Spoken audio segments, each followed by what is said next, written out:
Welcome to Kpod, your gateway to the world of architecture, property, and design.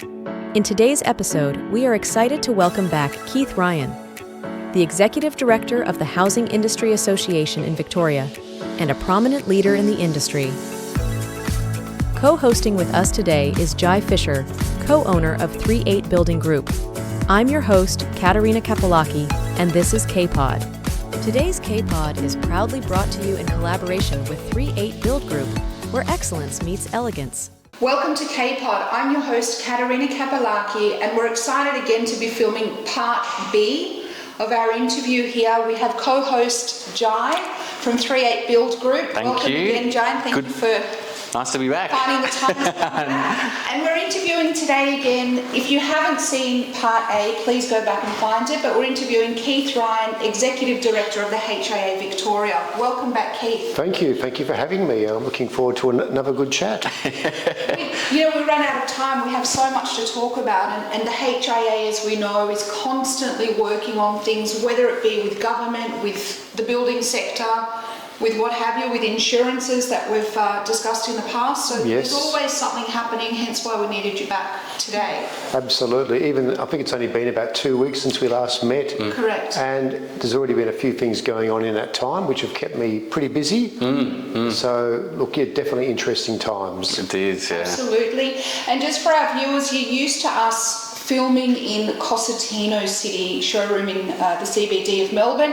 Today we're lucky enough to be filming in the HIA HQ, I like to call it, headquarters here in Melbourne. So we're in their beautiful space, and I welcome you all on board. So Keith, let's continue our conversation from last time, which we didn't have enough time for. I'd love to hear more about your collaboration and partnerships with builders, with other people in the industry. How does that work with the HIA? Yes, look, HIA is one of a number of bodies that represent people involved in the property and construction industry. And whilst we are very much focused on the home building segment, a lot of the stuff that we have to deal with overlaps with issues that affect civil contractors, issues that affect commercial building, issues that affect developers and property, other players in the property industry. So we're one of many, and for example in Victoria we're currently part of what's called the Affordability Partnership, which is a Victorian government initiative under their housing statement, and together with the Property Council of Australia, the Urban Developers Institute of Australia, the Master Builders of Victoria, and also the superannuation groups, we're actually part of that grouping. We work with government. What is the initiative called again? It's called the Affordability Partnership. So it's part of the housing statement to help address the housing shortage and, of course, issues with homes, not enough homes being built. It's early days and it's a process that's not going to be easy. It's a big problem, but we do work with other industry associations, and we're very careful to make sure that we have a common understanding of the issues. We won't always agree. Some of our members will have different concerns than members of other organisations, but at the same time we're all part of the same process. Building homes, building a future environment for everyone to live in, and most of the time we're going to have very similar views, or if we do have differences, we can work through them. It's also, we deal with other agencies who probably in some ways are less helpful for our membership, but at the same time they do represent important concerns. Groups which represent the consumers, groups which represent the workers, the unions, they will have different perspectives, but at the same time it's also important that as we live in a democracy, the reason why our system works so well is because everyone has a fair chance to be heard and consulted. And there are points where we also will agree with them, but particularly in the safety space where, despite the common view that employers aren't particularly worried about safety, that they see it as being just red tape, that's not quite right. Quite frankly, most employers want to be able to see their employees go home every night safely. Absolutely. And I just think that's a key thing that we all tend to agree on, despite differences of views about how to approach these things. And of course we have to deal with the governments across the country, local, state, and also Commonwealth. And I might just make a special mention of one group, which is, I actually got to meet one of their people Tuesday, the Yimbys, yes, in my backyard. The people who are now countering the NIMBYs, not in my backyard. Now, the Yimbys are a relatively new group and are still, I would suggest, finding their feet, but they are getting a powerful message out there, which is that younger people in particular aren't necessarily that excited by the idea that the old housing stock is stagnant, never to be changed, and there's not more options for infill. Now, HI's view is probably not quite the same as the Yimbys, but we do see them as being an important contributor, so mental blank, to the debate.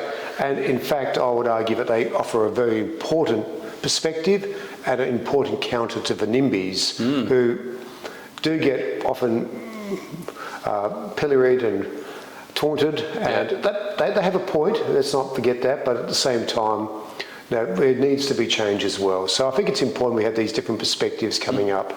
But from our perspective, ultimately HI is about the home building industry and getting homes built so people can live in a home. And that is fundamentally our biggest issue. I think I've said it before, but it's actually quite nice listening to you and knowing that you're at the forefront of everything, because you touched on so many different governing bodies and even almost colleagues in other associations, and then you talked about the union, which you can kind of align with at times and things like that. There's so many parties to deal with and communicate with, and to try and work together with to almost reach the same goal. It's quite engaging to listen to know that you're all over those parties and that you're at the forefront of that fight, which is pretty cool. Oh, definitely. Absolutely. Yeah. I think it's probably fair to stress that often the debates or disagreements aren't so much about the objectives, they're about how to get there. How to get there, for sure. I think another important thing that I'd like to touch on as well, being a female advocate in the industry, I'd love to talk about women in building, which HIA did start themselves. I wasn't part of the initial committee. How that works, getting a lot of women on board. We have women who are painters, electricians, whatever walks of life they're from, bringing those women together and showcasing them and their abilities, I guess, out into the industry. That's super important. Absolutely. And I love that HIA does have that. Look, Building Women, which is our initiative, is an important part of our program for events, but it's also important for our membership. I think probably the key point to stress is that we're far from being alone in this space. Pretty much every major industry group now has an equivalent to Building Women, and that's a pretty powerful message about how important it is. From our perspective, I think the key point I really like to stress is that we need to get more people into our workforce. We need people who are good workers, people who are powerful contributors. And at the moment, in some parts of our industry, we just don't have enough women involved, particularly in the trades. That's gradually getting better, and there's been some powerful women who've really taken the lead in that space, and they can speak much more eloquently and realistically about how they've contributed than I can. I can only just be impressed and say that, look, they have done a great job. We've also always had women involved in many ways, though, with our smaller members. Quite frankly, most of our smaller members are generally husband-wife partners who live together, work together, and they've always been a powerful part of our membership as well. That's us. Indeed. You're speaking to us now. Yes. Yeah, exactly. So that's also an important thing to keep in mind. So, but I think ultimately what we would love to see is more women getting involved in the trades, getting involved in the professions, getting involved in operating building companies, and ultimately, look, there should be no real limit. There shouldn't be any glass ceilings. There should just be, if you're a person who's capable of doing a job, you should be doing that job. I actually think that the women in the business actually probably have better potential or capabilities than a lot of the men sometimes do. I just think the input that they can have can be a lot better and a lot more powerful, to be honest. So it's good to see. Look, definitely. As we say, a woman that believes in something, we can be very powerful. Definitely. Just in construction. Yes. Generally, I mean, God At home. built us that way, that we have to be powerful within. And I feel that a lot of women are contributing, but a lot more can still contribute. Absolutely. to this And industry. look, we're delighted whenever we get new members, full stop. But of course, women members are particularly valued in the sense of they're adding to that currently small number. So we would love to see more. And I would say to women watching this podcast, the construction industry is a really good industry. It's an industry which actually has a future. It's an industry which is always going to be needed, and people should see themselves as having a great opportunity to get involved and make a big difference. You might start as a tradie, you might start on the sales floor, you might start in the accounts office, or you might start being an architect or an engineer. But you're going to be contributing, and there's a lot of mobility. People can move up into different roles and develop as well.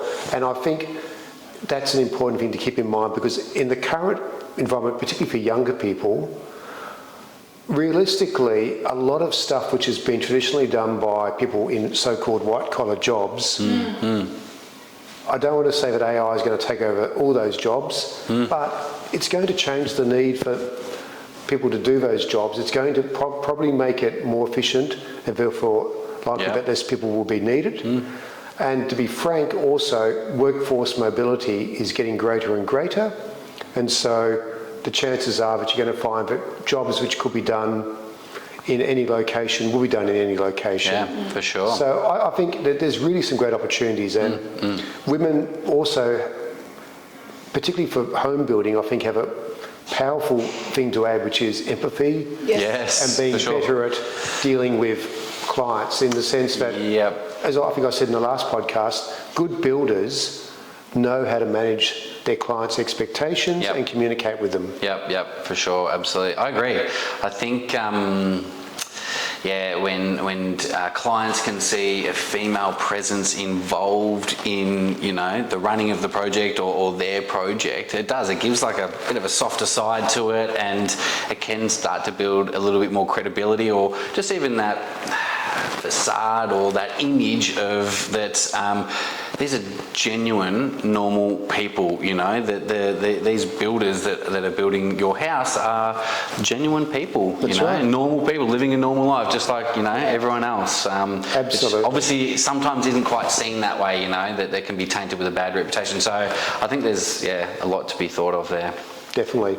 But even so, with other collaborations, I know you have other brands who collaborate with the HIA for the events that you have, also for the HIA Awards. Definitely. Look, we have a number of partners who partner with us, and I can't name them all off the top of my head because there's just too many. Obviously, I should mention CSR, who are the major sponsor, and next week, this is currently early May 2024, but next week in Cairns we'll be having our National Housing Awards, the Australian Housing Awards, which are the HIA CSR. Was it Hamilton Island last year? It was Hamilton Island last year. And who knows where we'll be next year, but we certainly move around. Great locations. Good locations, but more importantly, great events, because it's really amazing. Like last year, the house which won the Australian House of the Year, it was a house built just south of Hobart. I actually know the area because I'm from Tasmania originally. It was built on a cliff top. It almost looked like a James Bond villain lair. It was spectacular. It was an extraordinary location, and then the house made it even more extraordinary. And seeing that sort of work, which was done by a relatively small building company in Hobart, and we're going to see more of that this year. There's one which is going up for the National Awards this year from... I think it's down on the Great Ocean Road. It is. And that home, and you know, it is just, that home built by a builder from Ballarat. Yes. David, and I forget, but it is just spectacular. How good are the awards? Beautiful home. I just love seeing what people are doing with homes, their houses, the innovation that they're doing, and the design. Like you talk about this house in Hobart or Tasmania, sounds spectacular. How cool is it? I love it so much. It's amazing. More of a, why should we be doing this? Why should we be building better than last year? Because they know that they're a part of the HIA. They know that you're supporting them, and you're helping them just become better and better. As you mentioned, the one that's down on the Great Ocean Road, when you hear, which you've heard, the builder, who is an engineer. Yes.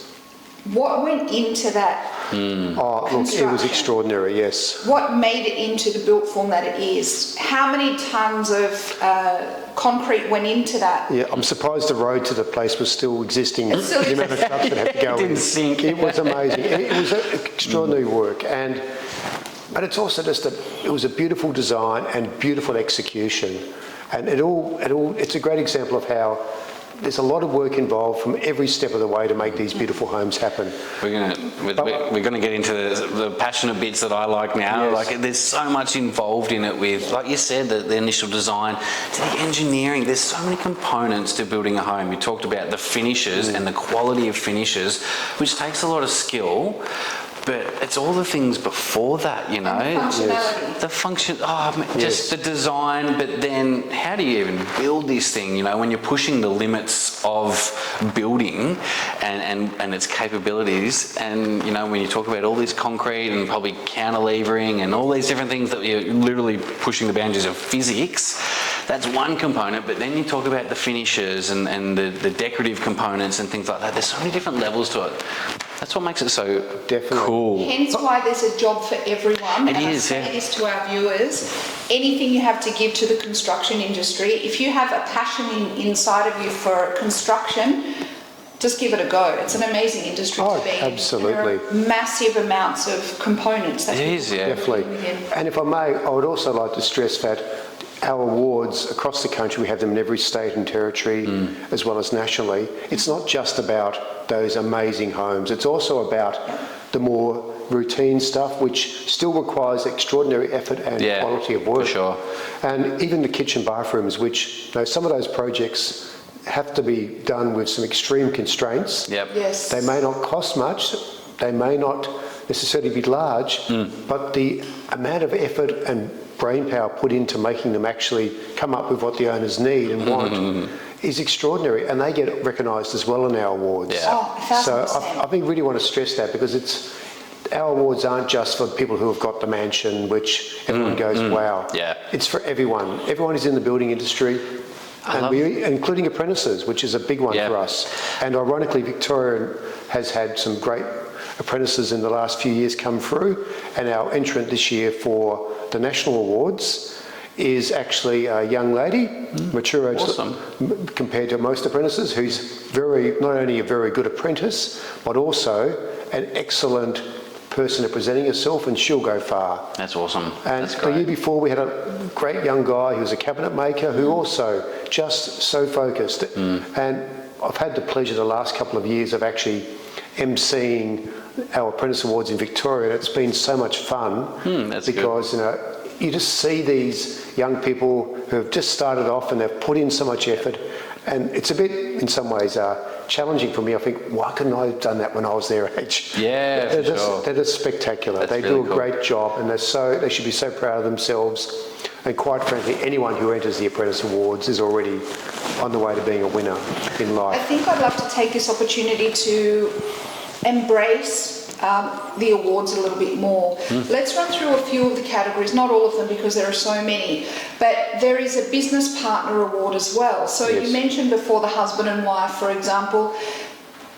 The gentleman may be out on the building sites, the wife is in the office doing whatever she needs to do, and it's a partnership. Yes. So there are business partner awards as well.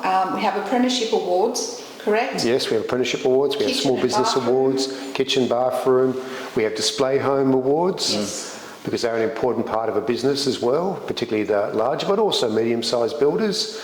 And we also have, there's also just renovations and extensions as well, alterations, and they can be some pretty extraordinary projects as well. You know what I love? I'm sorry. No, go, you please. We're all passionate. There's a passion coming everywhere. I love also now we have the affordable living category Yes, that's right. for people who cannot afford the everyday lifestyle and the home. Definitely. I actually did go across that category, and I actually had a look at quite a few of them, and I was quite proud and impressed of how much, because some people may think they're affordable, maybe they're not built correctly, the amount of work that went in, the love that went into it, the heights for people with wheelchairs, for example, the bench tops in the kitchen that, you know, go up and down with for people with wheelchairs. It just makes your heart cry a little bit. We did also have a look at a childcare centre last year. Yes, that's right, yes. I did. It's the first time I've cried judging, and I'll tell you why. What these two women did, they started a childcare centre next door to a retirement. Ah, yes. You know the one? Yes. Next door to... So what I was seeing whilst going through it, you have to just go and knock on the door and ask to have a look. They were bringing the aged, we're talking 80, 90, 100 years old, across a walkway into the childcare centre. They were sitting there with the young children. It was just the most beautiful thing, and it's giving the elderly more years added to their life, but the children, because not all children have grandparents, not all children have family. But the interaction that I saw with the elderly and the very young, it was just absolutely beautiful. Yes, so they are wonderful initiatives. In fact, I've got a daughter who's still relatively young, and she went to a childcare centre for a while in Port Melbourne, and they had a program where they would have the children go to a nearby aged care residence for exactly the same sort of interaction. And the photos were just lovely. I didn't get a chance to go myself, but it is a wonderful thing, and it just shows you how, by planning ahead, thinking ahead about how you can make buildings work, that was just great location and then executed beautifully as well. Absolutely. It's what do people need, and that's what construction's about. What do people need? So whilst they're talking, because I had obviously another judge with me, I was pretending to be looking in the cabinet, and I had my head in there for a while just having a sob, and they're like, let's go to the next room, and I said, just give me a minute, I'm just checking the hinges. However, I couldn't help myself. It was the most beautiful thing that I've seen in construction. No, that's a wonderful story, and look, it's a great example of how buildings aren't just a structure. No. It's how they're used, which also matters, and I would argue that most builders, particularly home builders, very much are focusing on not just building that structure, but building the home, the place that people will be in for quite a bit of their lives. Couldn't agree more. And it really is an important part of the job, and it's something that I think we don't think much about. It's nice that HIA recognise those things through those awards and programs and things like that, and even just listening to you and hearing, you know, recognising the effort that goes into those projects, or the apprentices, and you know how passionate they are. Or you talked about you know, low cost kitchens, but how difficult they can still be. Most people don't understand that. It's quite nice to hear it. It's refreshing. I understand it because we do it and we're in the industry, but for those that aren't, it's and certainly when we work with our clients, they get a good insight to it. So at the end of it, they have a great appreciation for it. But I just, you know, when we talk about the HIA awards, it's really cool to have that recognition and an actual title there, and not just HIA, but everyone in the room on the awards night recognise, because everyone in that room is, you know, they're cut from the same cloth. They all understand the work that goes into the big value, the small value, and what goes, and everyone's just so appreciative of that, and I think that's really refreshing and nice. Yes, and look, they are great events, our awards nights. They're one of my favourite parts of the year, because everyone's there and they're happy, and even if they don't win, they're still, okay, well, I gave it a go, I got recognised, and they also are happy for the people who do win. It's a really collegiate environment, particularly the regional awards, where you get a bit more of a chance to talk to people. It's more obvious, but even with our Victorian awards, which can have up to 1,000 people, we still get that very friendly environment, which is great. So friendly, it really is. It feels like everyone's cheering every other party on, and you know, you're able to make some friends while you're there, and it's quite a nice night. Yes, and ironically, we have our Victorian awards in the same room as the Brownlow. I'm not sure whether that's the same environment, but anyway. We'll pretend it is. Yes, and for those not from Victoria, have actually their best and fairest award for an Australian Football League player held every year. It usually has a few events happening around as well. It would definitely, But we're fortunate enough to be in that space. Yes, we are. That's on a right. daily basis. It is a great venue, the Crown Palladium. It's a very good venue for large events. But I agree. If nothing else, it's just nice to be involved. Whether you win an award or not, it is just nice to be there and be in that team camaraderie between everyone there. It's really nice. Definitely. And even the people, and I've mentioned this to them, even for those who do come to the awards nights, they're finalists for some reason. Whether they win or they don't win, they've gotten there for some reason. And it's not easy to get there because we do have a look at everything. We do check all the boxes. We do, as you can appreciate as well. Oh, absolutely, yeah. All of that. Yep. Yes. So just for them to be there, even if they're not at the awards nights, there's always opportunity just to look over, see what others are doing, see how they can benefit themselves, and just to keep stepping up. Absolutely. And I think before we finish up on the awards, I should also mention with some happiness that despite the tough conditions we're having at the moment in our industry, with sales down and business conditions being quite difficult, it looks like this year for our Victorian Awards we've got a record number of entries. Wonderful. Wow, that's which cool. is very pleasing. It's, I think, in part a reflection of the value our members give the awards. I think it also shows a bit about the value of being able to promote yourself as being involved in that. Yes. And we're very, very proud of our membership, and we're very excited that they saw this as a good year to get an entry in. And we're looking forward to some cracking awards nights this year. I think there's a lot of things. There is the recognition, but there is also the credibility. For us, absolutely. How good is it to put HIA award winner next to your title? Like, that builds so much credibility. But it is just even the opportunity to be involved in that night and see what everyone else is producing. And even if you don't win, you see some of the homes. It's quite humbling to see some of the homes that you've been put up against, you know. Yes. I'm not surprised that there's a lot of people getting involved in it. I think for us, we're passionate about it. We love it. It's so cool. It's fun. There's so many components about it that make it fun. So definitely. It's exciting. So you said record this year, which means more than last year. Yes, that's right. I'm excited about this year as well, to be honest. That's all right. You're going to be busy. It's going to be 2 months of judging. You're going to be driving around everywhere. But I'm actually very proud of the HIA, and as I mentioned before, we had a lot of inquiry through social media after putting up the shorts of our last interview with both of you, and people inquiring, which makes me happy, and I'm just passing them over to you. So that's fantastic. You mentioned last week a Kpod hotline. We don't have one as yet, however. We're working on it. Across to you. There we go. Welcome to Three8 Building Group, where dreams take shape. Our passion lies in crafting luxurious custom homes that stand the test of time. From the ground up, we blend innovation, quality, and sustainability to create spaces that resonate with your lifestyle. At Three8 Building Group, we understand that your home is more than just a structure. It's a reflection of your unique taste and personality. That's why we're committed to delivering exceptional craftsmanship and attention to detail in every project we undertake. Whether it's a new build, renovation, or extension, we're here to make it happen. With us, you can trust that your vision will be brought to life with precision and care. Three8 Building Group, where excellence meets elegance. So we talked before, you mentioned affordable housing, like we were discussing that. Can we talk about, I'd love your input on affordability and first home buyers. Yes. What can you help these let's talk about first home buyers first.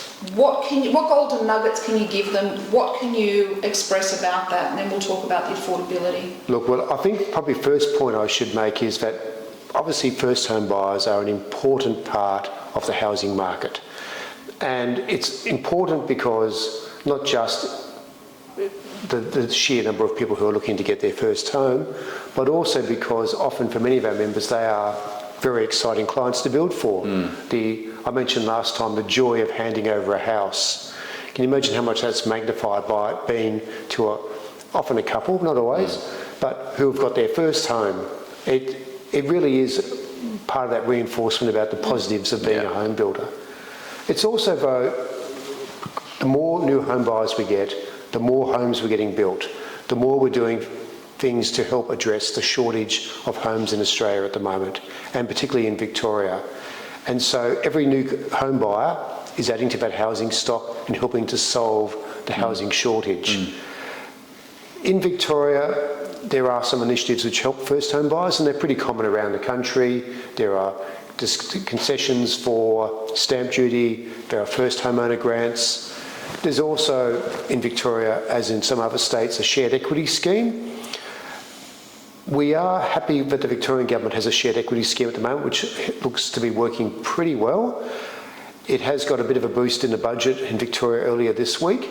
However, it's expected to be replaced by a Commonwealth scheme, which we don't yet have full details about, mainly because it has to go through Parliament. And it may have some constraints which actually turn down or take off an opportunity for first home buyers. So we're a little bit stressed about that, and would like to think that that won't be a problem in the future. I'm quietly confident that governments do understand the importance of helping first home buyers, and we will be able to provide that support. I think I got an email from you about, I'd love to say it was a personal email, but I don't think it was, but nonetheless, I still got an email from you touching on all those bases. It's funny because that's the topic that I definitely want to, know more about, because you're on the forefront. You get to know where the government's at, and I could read that email. I reckon it was only today or yesterday or something. Yesterday. Yes. Yeah, and because I have family that are new home buyers. They're about to move into their first home. They're trying to build and do all that sort of stuff. So it is definitely close to me. I've got young kids too. It's going to be tough to get in one day. So I guess it's nice to hear what's happening on that side of the front with the government and whatnot. At the moment, there's some concessions with stamp duty. That's right. Is there anything else that HIA or yourself are sort of advocating for? Ongoing advocacy. And look, ultimately, probably what we look at is making homes affordable and keeping the costs down. Yeah. Now, this is where it gets more complicated, because obviously home building standards change over time, and the stringency is improving, and there are reasons for that, but there's also a cost. And so the challenge is to make sure that we do get a better quality of housing stock, but we don't necessarily have governments imposing a standard that's so high that costs become insurmountable, particularly for first home buyers. I would argue at the moment that the governments around the country are very focused on energy efficiency, livable housing in particular, but also things like condensation management, bigger issue in the southern parts of the country. This is where we do need to be a little bit careful, because sometimes we can push things through so quickly that we sometimes don't think through the consequences of doing it. Energy efficiency, for example, there's an argument that by making homes much more watertight, we've actually done more to increase condensation issues inside homes. And sometimes governments find that by deciding we will impose a standard, they actually can create other problems. Now, HIA is often accused of being dinosaurs. We're accused of not wanting to see things change, not wanting to see improvements. But you are the ones that make the change. You are the ones that go to government. We don't push for every single change that goes through. No. We certainly are very heavily involved in any government proposals, but we also remind government that there is a cost, there is a risk of having too much stringency too quickly, and sometimes it can be counterproductive. And at the moment, particularly with the housing crisis that we have, the amount of reform that's been going through in the last few years has made it harder and harder for builders to provide homes at a reasonable price. And what's particularly more concerning, I think, is the law of diminishing returns is starting to kick in. We've already achieved some pretty good standards. Now, that can get better, but what we're doing now is we're imposing new standards which will marginally increase the quality, but potentially more than marginally increase the cost. 100%. And that's quite difficult. And we really do need to see governments understand that.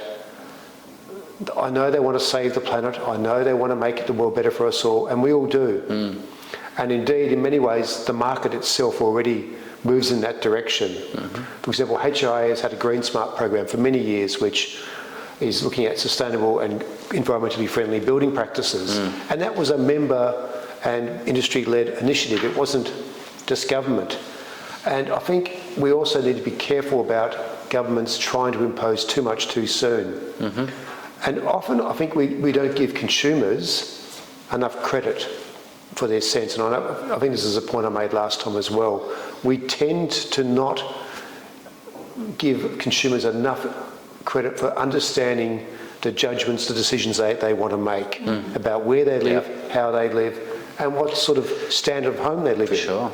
Now, we obviously have to have standards, because if we didn't, we would have some homes built which, quite frankly, aren't fit for habitation. Yeah. Of course. But at the same time, we also need to be careful that we don't put in a gold-plated standard for everyone that potentially denies some the chance to have that home. Now, I'm not sure, but I would expect that living in a car is not as friendly and environmentally friendly as living in a house, which might be 6 stars, or maybe 7 stars. And I think governments need to be mindful of that. They don't, I think at times they're just so driven by the desire to make the world a better place that they don't think about how do we actually make sure that this can be achieved and it doesn't cause unexpected problems. And I think at the moment, particularly with the current situation we're in, governments need to be more careful. I wouldn't be advocating they stop changing things. There has to be changes. There always will be issues that are picked up, things that can be improved.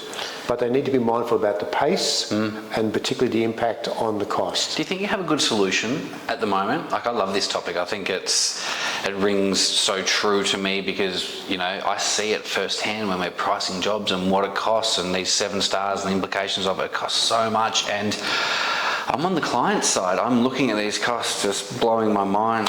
Wow, you know, how is this, you know, possible for people to afford anymore? It's not sustainable, you know. So we've touched on a hell of a subject, but I don't know the answer. I do not know the answer. I completely agree. I think 7 stars is great, and the returns that we get from it are great. Is return on investment the same, which I think is what you touched on. The market's not going up, but the housing costs are going, so we're over-capitalising everywhere. Yes. So this, you know, not sure there's an answer to this question, but what is the solution? There is no easy answer. If there was, we already would have it. But there are probably a couple of things that are important, and that is probably, first of all, when you have a problem of any type, being prepared to admit you have a problem is often the important first step. And I would argue at the moment, governments aren't even at that step.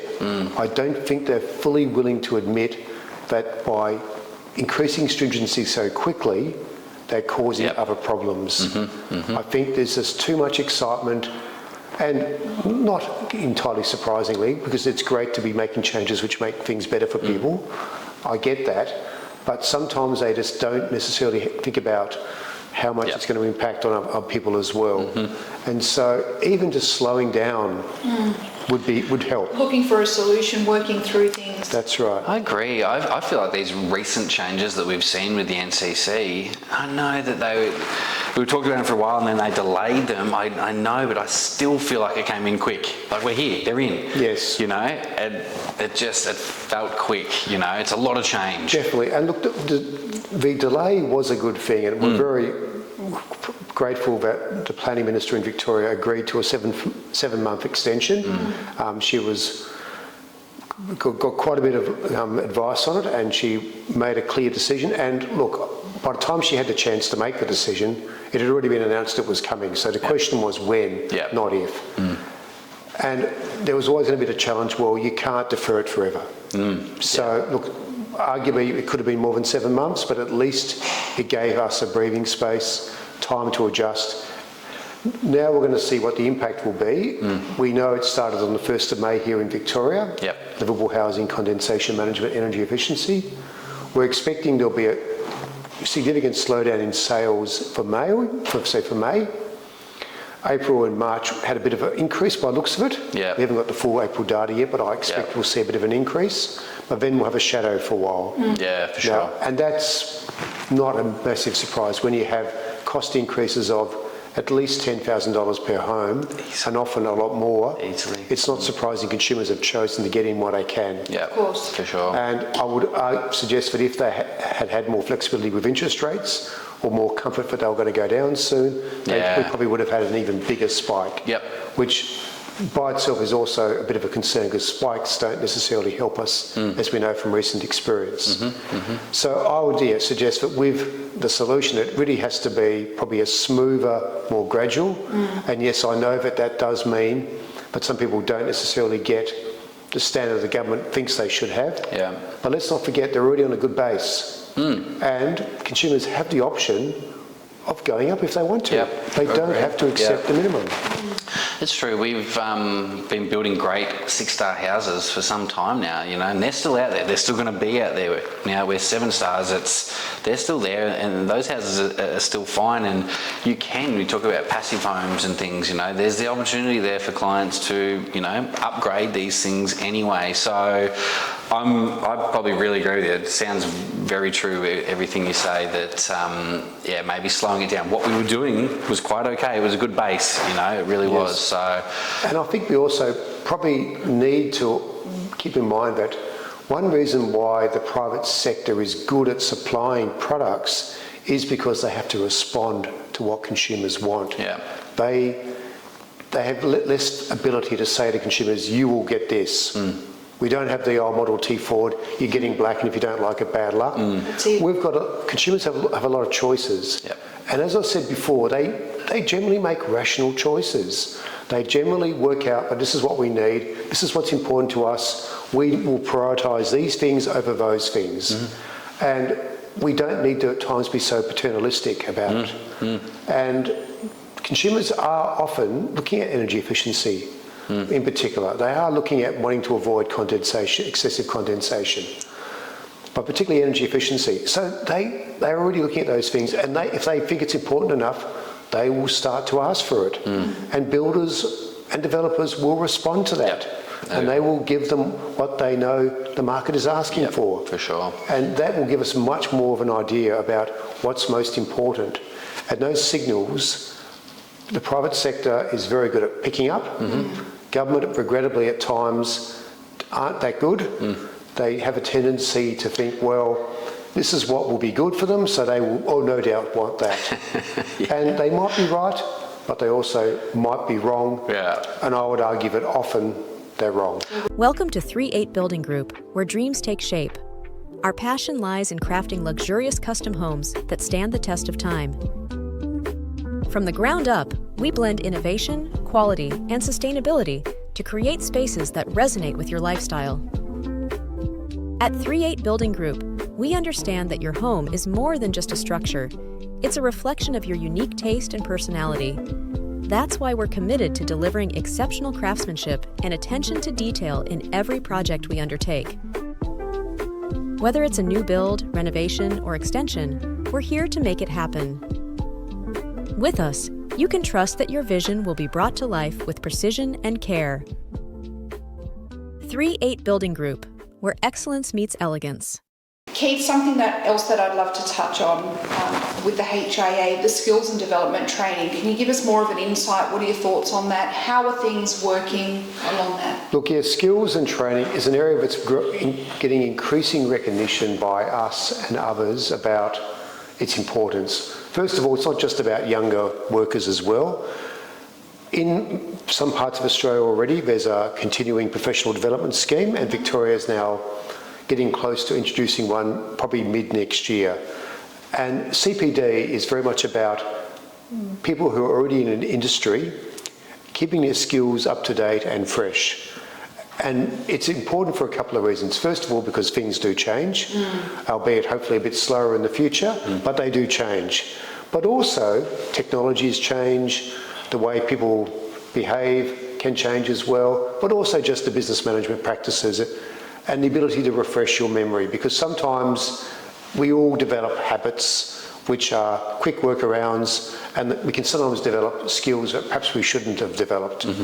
And so CPD, whilst it does have some challenges, it does impose a cost, it does take time away from builders and any business's busy day, it is an important part of keeping yourself up to speed with what's happening. And so HIA is going to be very busy in providing products to help our members meet CPD requirements, and also making sure that the government makes them workable and reasonable. But I think it's an important thing that will probably help our members not only with their businesses, particularly with things like business management, financial literacy, but also their technical skills. But I think also it's important to help restore some confidence in the industry. In the last couple of years, particularly in Victoria, we've had some pretty big hits, and the public are nervous and worried about builders, and giving them the assurance that our members care enough to go off and keep their skills up to date, get that training, I think would help to address some of that concern. Definitely. Are you finding that you're getting a higher engagement in, the training and the webinars and the information of recent? I know I say it because I have been engaging more, and that might be part to do with all the changes that we're seeing in a very unstable environment and things. So it's lucky that we have those options or opportunities there from the HIA to help, because I'd be lost. Look, definitely. I need that help. We've been very busy providing new products to help, because there has been a bit of a lift in engagement. It's particularly driven by two things: the National Construction Code 2022, that clearly has been a big driver. The waterproofing changes, which were implemented last year in particular, have been a pretty busy area. But also the other driver has been current conditions, the problems with cost increases, how to run your business properly, how to deal with your contracts, how to deal with the problems of fixed price contracts, cost escalation and the like. And that's an area where we've also been quite busy, and we'll continue to be busy in that space for some time.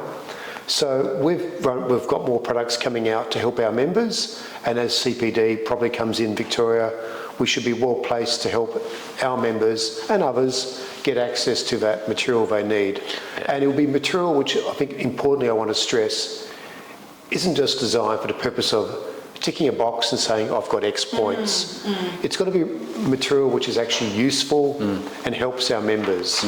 Yeah, for sure. And that's an important thing for us. I think I love that last component, because teaching the NCC and the new waterproofing regulations in some regard is easy, because there's the answer. It's just there. Learn it, implement it. When you talk about running a business and the way the industry is at the moment and how difficult it can be, and rising prices and things that we've dealt with, that's not written here to learn. That's where you need experience and advice from a company or an association like HIA. Definitely. And there's one product in particular I think is pretty important, which is that a lot of our members who are less experienced or younger will have done some qualifications, could be a Cert 4, could be a diploma or even higher.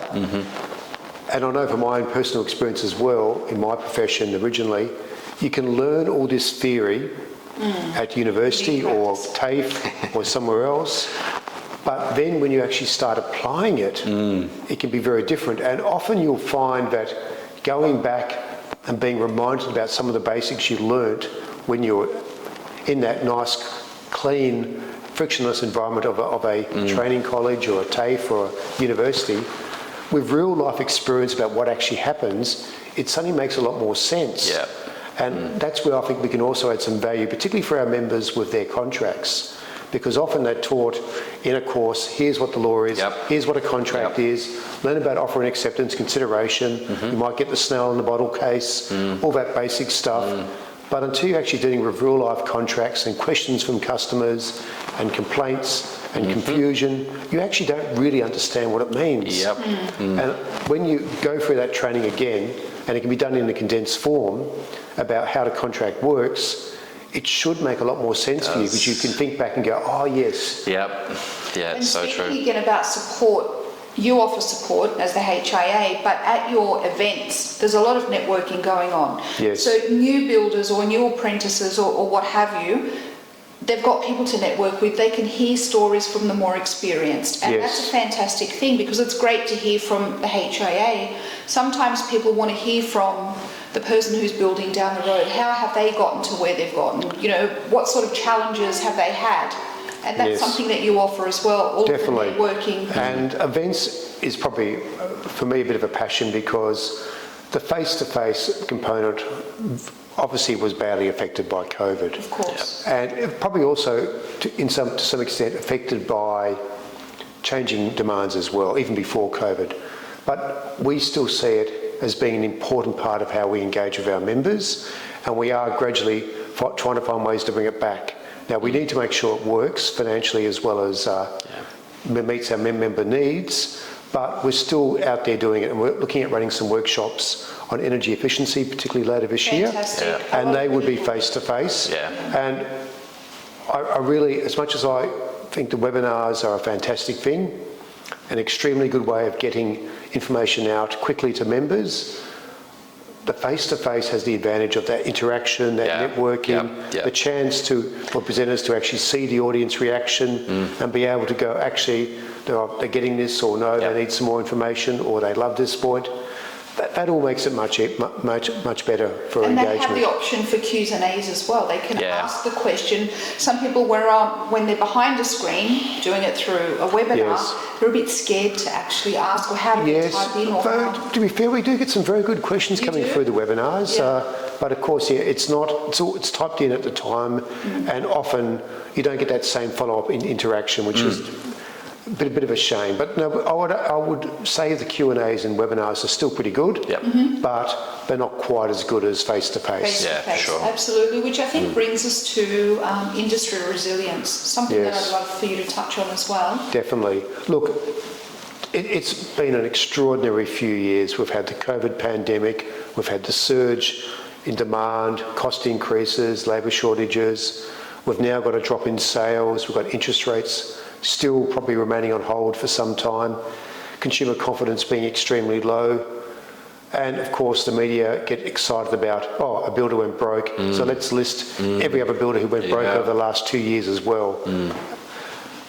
The blunt reality is that yes, there have been some insolvencies. Any industry has insolvencies. Construction has more because of the nature of the way it works, and we're probably above normal levels, but it's not every builder shutting their doors. Now, there are a lot of builders out there who have been through bad times before. Builders who've been through the challenges and know how to run their business to manage. And builders are extraordinarily resilient. They are. They do an amazing job of keeping things going. And I would like to, first of all, tell builders who are watching this, don't give up. There's plenty of other builders out there who've been through your challenge and they've survived. And don't be shy about reaching out. We can help. Your neighbours also in the industry will probably help you as well. Even if it's just a friendly chat. Last time you mentioned the phone number, let's do that again. They can call us on 1300 650 620, log a query on our website. They can even come in if they want to. Just get in touch, and even just a simple query. We're happy to talk to our members and give them that support. But also, I would urge members, don't forget about your neighbours, other builders in your area. Builders are extremely friendly. It's amazing how often you have builders who will all be competing against each other to win sales, but they'll still be polite, friendly, chat to each other, and when they need help, they'll step in and help each other. They will. It's quite heartening, and quite frankly, compared to some industries, and I'm from the legal industry originally, it has a degree of that, but it's not anything like it, what it is for builders. I think builders have this ability to understand that they've all got a common goal, and they're all just trying to make a decent living, and there's a real willingness to actually step up and help. And it's quite remarkable, and some of the members who get involved in our committees in particular, their willingness to get out and help others is just amazing. And it goes a long way too. Sometimes I feel, and I've mentioned this to builders before, if they're going through a quiet period, do reach out to the HIA. Do get yourself educated. Take that time, not as a negative. I'm not, getting out there. I'm not doing many jobs at the moment. I'm not out on site. Maybe there's a reason for that. Maybe they need to sit back, have some meetings with the HIA, have some more education brought to them, and just to, there's always a reason for things to happen, as I've mentioned. So maybe they just need to sit back and take it as a positive to be able to push forward their business. Look, yes, I think that's an important message. Whenever, things will go wrong. That's life. It's in any business. And there are times when you just need to accept, okay, it hasn't quite gone the way I would like, but what can we do? And normally every challenge is also an opportunity. Yes. And I think we just need to, as a whole, just understand that, okay, things have slowed down. That does mean, in some ways, like about a year ago or so, probably a year and a half now, I was getting members who were saying to me, we actually would love it to slow down a bit. Yeah. Unfortunately, it's slowed down probably too much now. But it was just frantic, and you know better than I would, just how busy people were and how hard it was. And sometimes that bit of breathing space can be really important as well. That said, you don't want to be having too much of a rest for too long a time. You can get a bit bored. I know I would. But I think also you need to look at the positives sometimes, because if you've done good work in the past, you've had happy clients in the past, they're going to still be talking to their friends, their family, and saying, this builder did a great job for me. They might not be wanting to go and get a home built at the moment, or get a house renovated, or get a new kitchen put in, but they're probably still thinking about it. 100%, yeah. They can often be thinking about it for years to come. They know, if they know you're there and they've heard about you, they're going to come. Yeah, correct. They will come back. I agree. And speaking of clients coming back, and clients in general, how's your new project coming along? Good, at Sorrento, it's brilliant. Sorrento. Yeah, it is. It's a difficult project. It was quite big. There's a lot of work to come out of the ground, so that's been going on for some time, but we're not far off. What sort of depth are we talking about? So the house is actually on quite a steep block, so we're it's split into 3 separate levels, so 3 separate concrete pours and retaining walls and block work and all these things in between to get to each level. When you talked sort of about engineering earlier and the parts that need to come together to make a project come together, and it starts with this. This is actually really cool because you don't see any of this when the house is done. This is stuff that doesn't get seen, but there is a lot of work, coordination and thought that has to go into it to make sure that the end product is right. So we're working through that at the moment, which has been really cool, and we've actually been creating a few reels and things that we'll put online, which is good fun too. We get a lot of engagement from the reels, and you know what? I enjoy it too. It's great fun getting down there and showcasing what we're doing and giving everyone an insight into it and having some fun with it too. I saw you on site with your mic. Oh yeah. I did an interview in the project, the site manager. Was the site manager? Yeah, it was good fun, and I like that. That's what people want to see. They want to see that you are having fun building.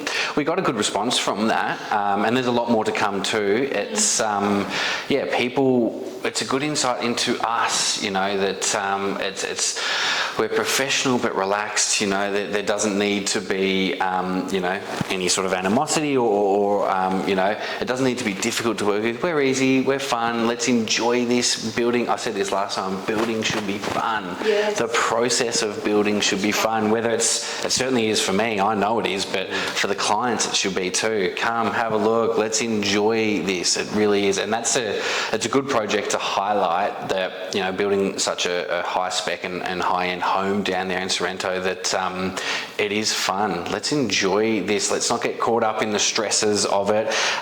Let's really enjoy it. And there's lots of factors that come into that too. As we talked about, you have to know, you have to be confident in the way that you're running the project, in your numbers, and the way you're running your business and things like that. But I think if you've got the education you need and the advice from HIA and you've got that down, it can be quite fun and easy. It really is. Expecting the end, and I call it a product, although it is a home. What will the end product be? We've got it's like a bit of a 3 levels, sort of a Hampton style home. We've actually just had an inquiry about it. It's almost got that Queenslander feel about it because we're on such a steep block. We talk, right up high on that first level with verandas, and almost looks like it's on stilts. So we've got 3 levels. It's weatherboard, timber windows, shingle roof, 3 stories. We're obviously cut in, so you got the first story that becomes sort of the entrance level, and then the second not only is on top of that first level, but then cuts back into the block. So we've got this bottom level and the second one cuts over, and then you got the third level on top of that second one, cut back in again, lift in there, work your way up to a pool with a pool house out the back, got some pool rock retaining walls. It's gonna look spectacular when it's done. Are there beach views? There is from the top, yeah, absolutely. Where I was actually measuring it the other day because we had to check for some of the structural steel and the coatings that we were putting on for it. So I had it up, and I reckon we were like 1.01k from the beach, from the back beach, and then we were about 1.03k from the front beach. How cool is that? You know, literally throw stones to either beach there, which is beautiful. Hear the waves crashing and stuff. So that's going to be a spectacular home. It's very high spec, huge joinery package. We'll have to get Kpod down there to be cool. So important question. Which year do you think we'll see it in the awards program? Next year, I reckon. It's a 12-month build, what are we? So end of April is the cutoff for, or start of May is the cutoff, end of April? The entries for this year have closed. Yeah, correct. Yeah. And it'll be the same next year? Yes. Yes, should be the same, yes. Well, I'm going to have to rush to get it. We're just going to get it done really quickly just so we can get it in, I think. Oh, look, it sounds so spectacular. It is, yeah. It'll be great whatever year it comes in. Yeah, 100%. It would be, I would just love to get it in next year because obviously we'll be finishing right. It's about a 15-month build time, so we will be finishing right around that time. It'll be so cool to get it in because there'll be so much hype around it for us still, you know. So if we can get it in next year, that would be so exciting. Yeah, absolutely. That'd be so much fun. We could have even more fun down there, but it'll definitely be in the awards, don't you worry. We're already penciling it in. The application has started. But you said you already have an inquiry through. Yeah, how crazy is that? You know, It's your energy that shows. Yeah. Because as I said, when I actually interviewed you on Kpod, before you came on to co-host, I actually said, I want to go home and talk to my husband because I want to build now. So you've got that thing of getting people excited. Your excitement shows. It's just exciting for me. That's all it is. It's just passionate, you know. So, I absolutely love doing it. So we've got, I think it's just from seeing the reels, and obviously we've got some renders that we've put up so people have seen it, and it's amazing the inquiries you get from it already. I want to build this. Literally, they're like, I want to build this. Who do we talk to? Where do we start? Okay, come in, let's talk. So many trades have been part of that. Architects, designers, interior designers, engineers, civil engineers. The list goes on. It does, You'll need painters, you'll need candlestick. No, I'm joking. Not candlestick makers, but so many components into a build. What I'm trying to get at is everyone, if somebody's not in the industry and they have a knack and a little bit of education behind them, they can join the construction industry and be part of your excitement and other people's excitement as well. It is, and we talked about how good this industry is, and, you know, particularly females coming in. I think a big part of it is it's progressive. Yes. It never stops evolving. You know, you think about some of the other industries and that's it. They work the same way every day, year on, year out, and we're not like that in the building industry. We're constantly pushing the limits and we're changing regulations, and we're seeing these changes in the climate of finance and interest rates and COVID and things like that. So it's evolving all the time for the better, I think, and that's what makes it great. It's progressive, so get into it and you can always be involved. And they're the final notes. Thank you for joining us again today. We look forward to seeing you again on the Kpod interview series. Thank you again, Keith. I must shake your hand. Thank you for your time. Thank you very much. Thank you for hosting us within your space. Thank you, Jai. Thank you. We'll see you down at Sorrento, I'm sure. Definitely, let's do it. I'm excited already. Thank you so much. And we look forward to seeing you on the next Kpod interview series.